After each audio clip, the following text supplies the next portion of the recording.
Hello, everyone, this is Jackie. Today we'll watch a movie in which nature will drive humans out of the earth. The Happening. At 8:33 this morning, people were exercising in Central Park, New York. After a gust of wind, the people in the park stood motionless. A girl took the hairpin on her head and pierced her throat. At 8:59, on a construction site 3 blocks away from Central Park, a worker fell from the upper floor. At first, they thought it was an accident, but then people started falling from the upper floor. They realized that the people were taking control and began jumping down from the top. At 9:45 in the morning, at Philadelphia High School, Elliot, a science teacher, was giving lessons to the students. The principal suddenly summoned the teachers to tell them the reason for the suspected terrorist attack. The park was suspected to release a chemical gas. The government wanted people to pay attention to the disease. First was slurred speech, then losing balance and sense of direction. Finally, it might be fatal. After the teachers evacuated the students, the school also suspended classes. A math teacher, Julian, was a good friend of Elliot. His mother asked Julian to take Elliot to live with her after hearing about the horror bag. The city was in danger. Elliot called his wife, Alma, to move, but Irma was indifferent.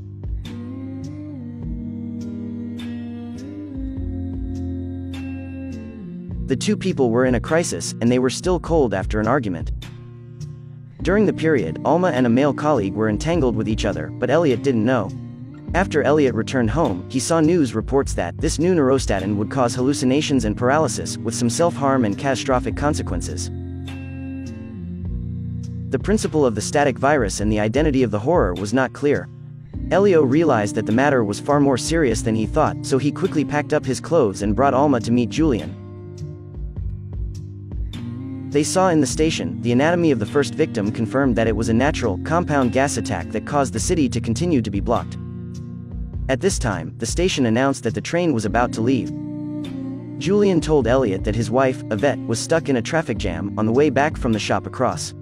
She would take the next train. At 11:31 a.m., a gust of wind blew past Rittenhurst Park in Philadelphia and people stopped. A police committed suicide.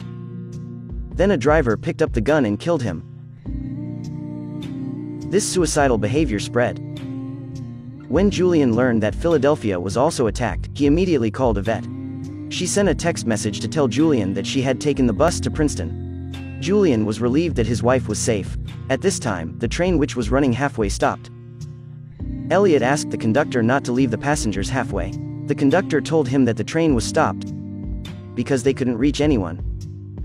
In order not to cause panic among the passengers, Elliot didn't tell everyone about it. Then they went to a restaurant in the town to eat. At this time, some people received a video taken in a zoo from Philadelphia. The officer treated himself as food to lure the lion to eat himself. The bloody scene made everyone terrified. At this time, the office issued a statement on TV. According to the number of accidents reported in all reports, the possibility of the terrorist launching the attack was small, and the gas attack seemed to be limited to the northeast. More and more small towns were affected there. Everyone found through the map that the location of the restaurant was in the center of death. At this moment, the restaurant suddenly went out of power, making everyone nervous. Someone stood up and said that if they continued to stay here, they'd die, so the people in the restaurant drove away from here.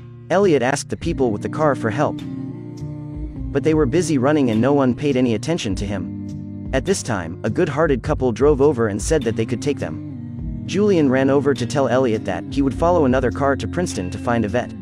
He and Yvette had been out of touch for 2 hours, so he must go find her. Julian knew that it was dangerous, so he gave Jess to Elliot's care. As soon as Julian and his party entered Princeton, they saw many people who had hanged themselves on the roadside. Julian immediately closed the car's vent, but still felt the wind blowing into the car. He looked up and saw that the canopy was broken. The car suddenly stopped on the road, then started to accelerate again and hit the tree in front of it. The driver was thrown out, and Julian got out of the car and sat down, picking up the glass, and killed himself. Here, Elliot and his car found that there were many corpses on the road, so they turned around and took another road. At the crossroads, a team of people drove from the Basin intersection. Elliot thought they would be saved if they met the team. It turned out that they ran past a soldier telling them that the soldiers in the base had contracted a strange disease and committed suicide. At this time, the other 2 roads continued to gather towards them. It turned out that these people all returned after seeing corpses in front of them. Everyone gathered around to think of a way. Someone in the crowd talked on the phone to her daughter in Princeton. Before ending the conversation, the daughter on the phone had an accident. It turned out that Princeton also suffered from the gas. Elliot had been unable to contact Julian and felt that he must have an accident. He collapsed thinking about this, and sat far away, crying. But soon he cheered up and discussed the next step with the soldiers. They calculated that where there were crowds, there would be attacks. So they needed to go to deserted areas for safety. The people decided to go west to a county called Arundel, where there were only dirt roads and almost no people lived. They split into 2 teams and set off. Most of them followed the soldiers. Only a few individuals followed Elliot the other way.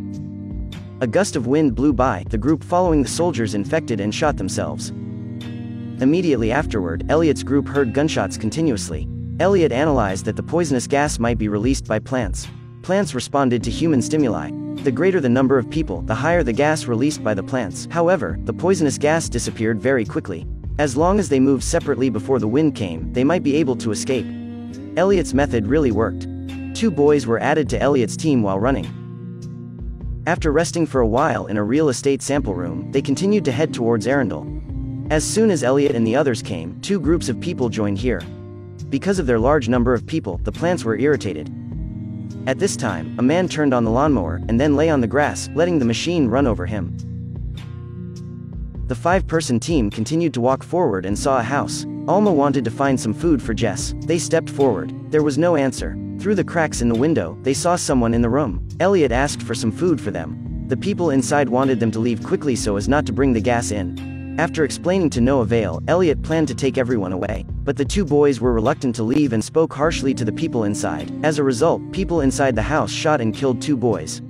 Elliot and Alma continued with Jess, and they stopped in front of an old house. The owner of the room was an old lady named Jones. Jones lived in isolation. She didn't know everything that happened outside.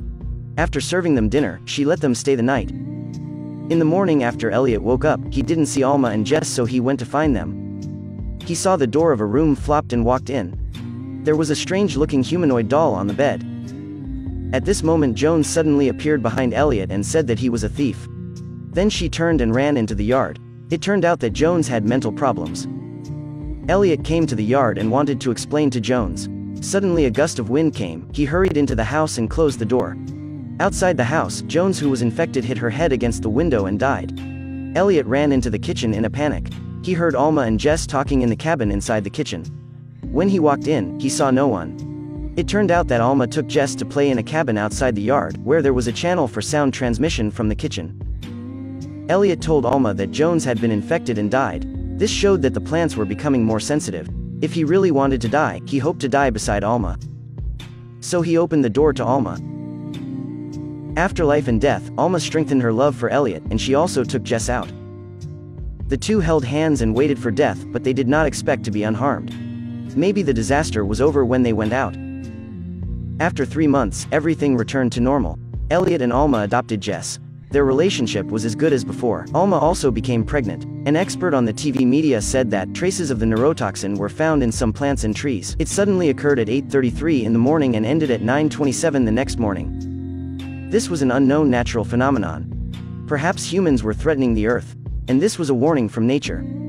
At the end of the film, people played in the park as usual. Suddenly, a gust of wind appeared. Well, this movie ends. Don't forget to like and subscribe. Thank you for watching. See you next time.